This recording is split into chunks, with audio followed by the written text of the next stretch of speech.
Hey guys, Chris, Ironhead Garage. Yeah, I got a little Elvis playing now today. Well, we got most of all that wiring figured out. I ordered me a grommet for there. Then I'll finish taping all this up, and I think I'm going to delete these plugs here. I should have cut them out and wired them up, soldered them up, but I'm going to do that. And I'll pull it all back through the firewall and get it all taped up and get that new grommet when I receive it in the mail. But we're on one of the last bags. Rear body kit. New rear body kit. So it's got killer instructions again. Comes with a bag of goodies. Bunch of connectors. Comes with these killer tail light boots.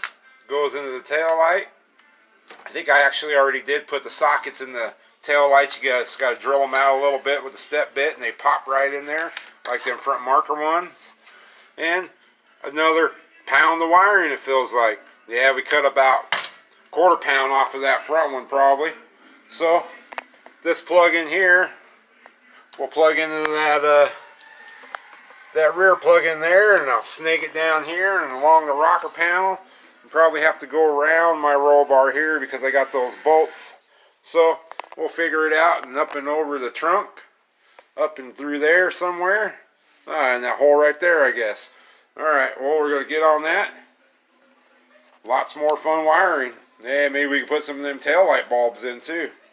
Alright guys, I'm on it.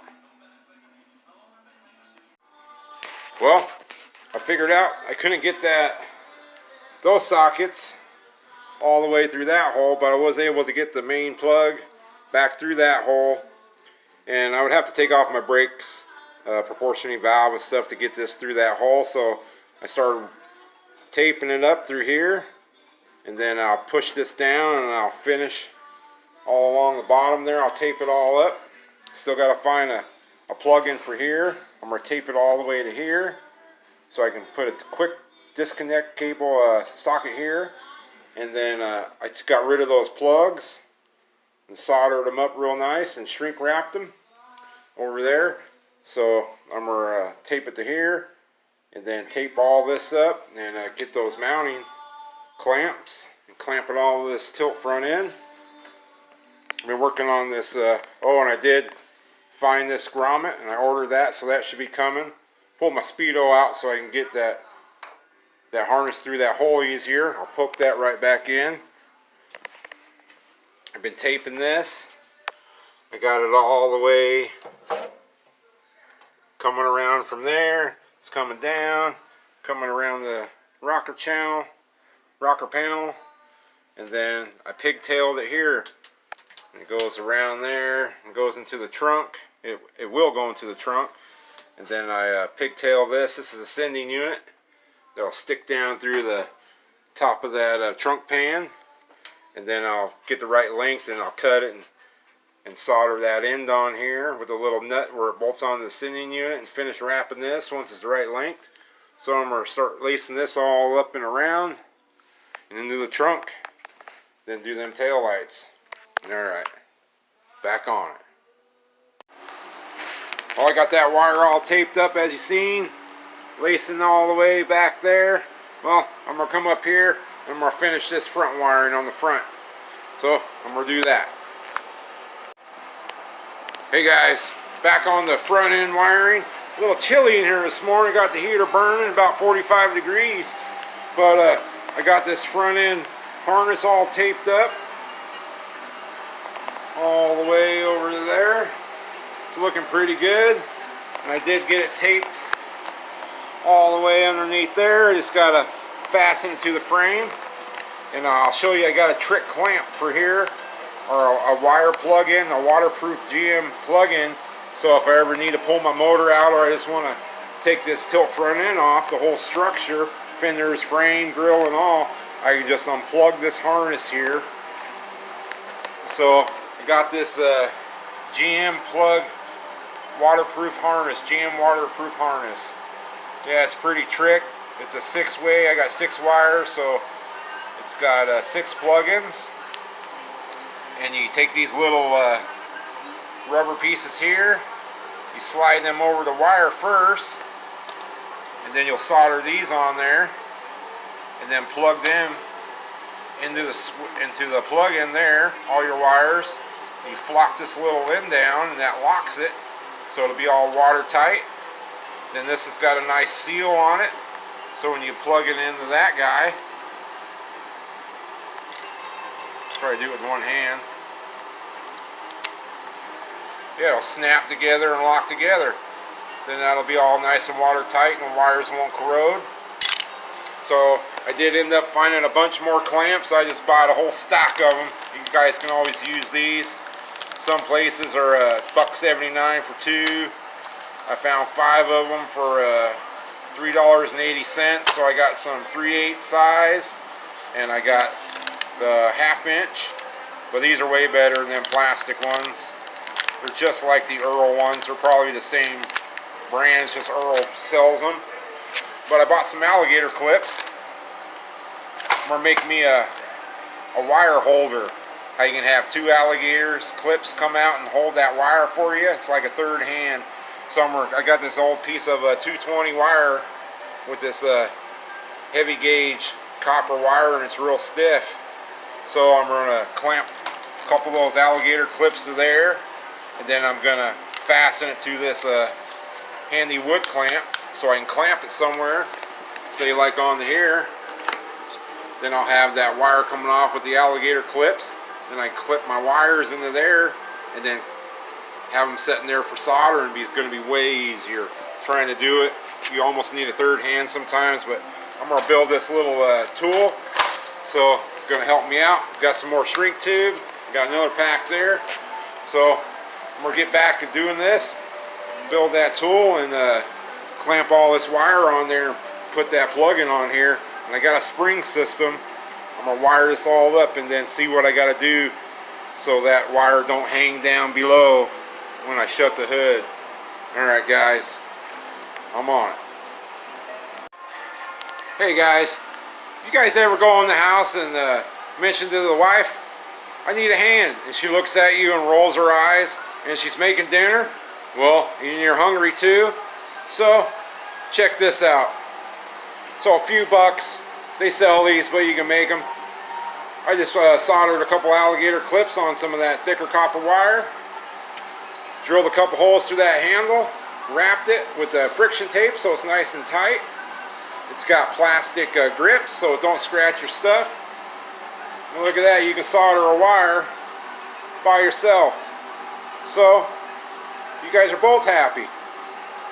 She's happy she didn't have to come out and get her hands dirty and help you, and you're happy that you're still going to get dinner.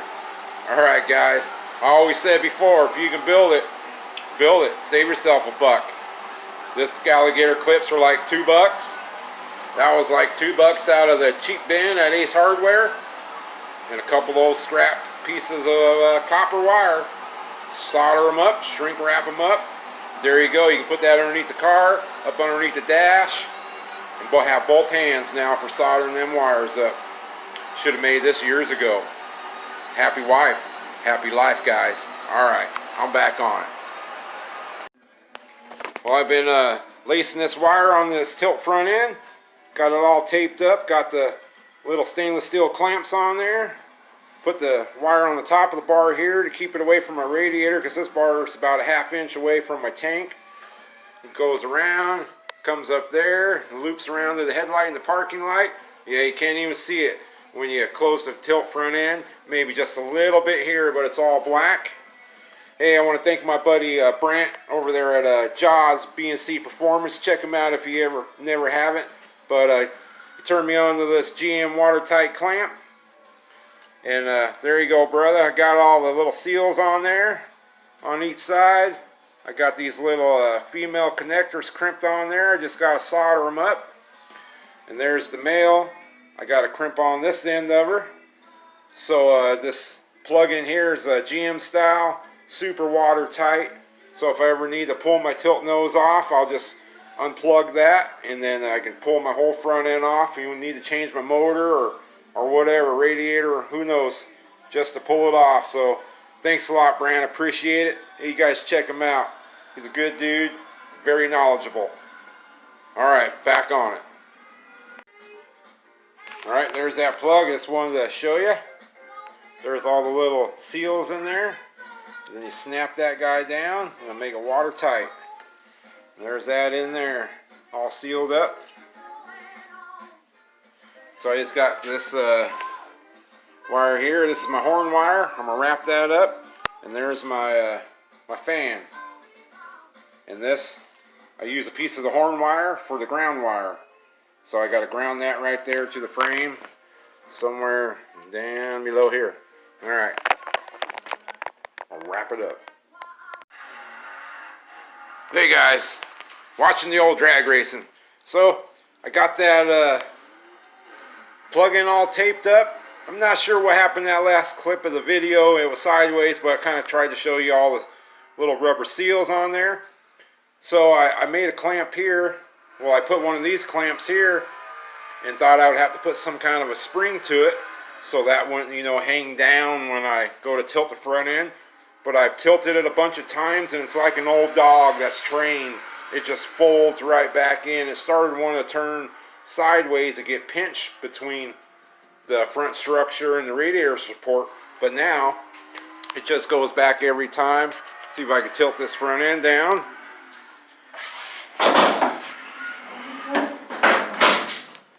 You can see down there, it's nice and free. Yeah, it don't get pinched. It don't hang down below, so it's killer. Worked out killer. So, I got a question for you guys. Let's see what you guys think. So I got this horn. I can't afford the original 55 Chevy horns. Were like 200 bucks for a high tone and a low tone. So I got this little baby horn here. I'm not sure what it came off of. It's probably 70s or something. That I could put here, paint it up, make it look nice. It's not very loud. It's like off of an old pickup or something. Or I went and got the horn off of my 50 Chevy truck. This thing is super loud. Hurt my ears blaring it. But I was thinking maybe I could paint it up. See if I can put it here and I can build a bracket for it there. It's kind of big, but I don't know. Tell me what you guys think. I know it's a gasser, but this thing's going to be mostly driven on the street. I can't bang on it too hard at the drag strip. I ain't got the money for that, but that horn might be cool on there. Fits in there pretty good. It's louder than hell to get them out of the way. I think you'd be able to hear it over the open headers actually. So it works real good. Just needs to be all cleaned up and painted, and it's 50s. So tell me what you guys think. Baby horn, big horn, or get the original horn someday, maybe. Alright guys, well this video is getting pretty long. I'm almost to the back. I got this grommet coming for those wires. It's all taped and mounted on the bottom of the frame in there. Got my ground, goes back there, clears the steering box. Nice and tidy. You can't see it barely through the grill, that one little loop there. You can see just a little bit over there. It looks pretty nice, I think. Over on this side, yeah, kind of hidden away. So, tell me what you guys think about them horns. I'm going to get on that tail light wiring and a couple more little deals, my gauges and my tack, but I'm getting it. She's getting close. Hey, look at that wheelies. Alright guys, appreciate y'all watching. You guys take care. Be safe out there. Till next time, I'm back on that wiring. Oh yeah.